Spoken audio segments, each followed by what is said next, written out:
పూర్వ ఫాల్గుని నక్షత్రం, పుబ్బ నక్షత్రం. ఈ నక్షత్రం వారు చాలా విలాసవంతంగా ఉండడానికి ఇష్టపడతారు. అందం, ఆకర్షణీయంగా ఉంటారు. అనేక రకాల విలాసవంతమైన జీవితాన్ని కోరుకుంటారు. మీది కూడా పుబ్బ నక్షత్రం అయితే కిందన కామెంట్స్‌లో పుబ్బ నక్షత్రం అని టైప్ చేసి పంపించండి.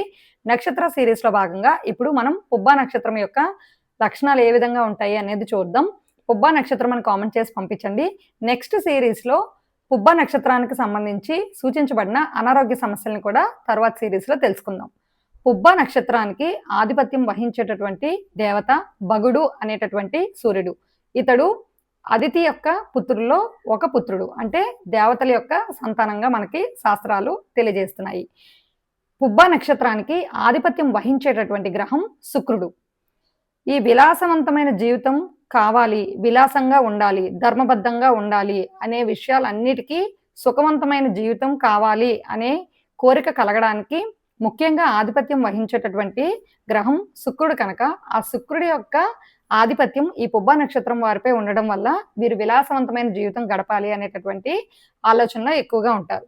అదేవిధంగా పుబ్బ నక్షత్రం వారు సంగీతాన్ని ఇష్టపడడం, నృత్యాన్ని ఇష్టపడడం, అనేక సాంఘిక పరమైనటువంటి అంటే సోషల్ యాక్టివిటీస్‌లో ఎక్కువగా ఇన్వాల్వ్ అవ్వాలి అనుకుంటూ ఉండడం వీరి యొక్క తత్వంగా మనం చెప్పవచ్చు.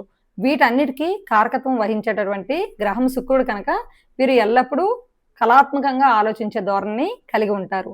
అందరితో చలాకీగా మాట్లాడుతూ ఉండడము, నవ్వుతూ పలకరిస్తూ ఎదుటివారందరినీ ఆకర్షించడం అనేది ఈ పుబ్బ నక్షత్రం వారికి ఉండే ప్రత్యేక లక్షణంగా మనం చెప్పవచ్చు.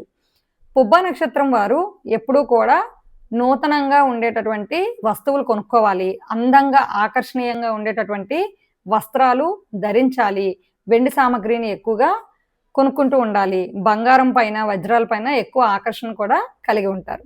మీది కూడా పుబ్బ నక్షత్రం అయితే కింద కామెంట్స్‌లో పుబ్బ నక్షత్రం అని టైప్ చేసి పంపించండి.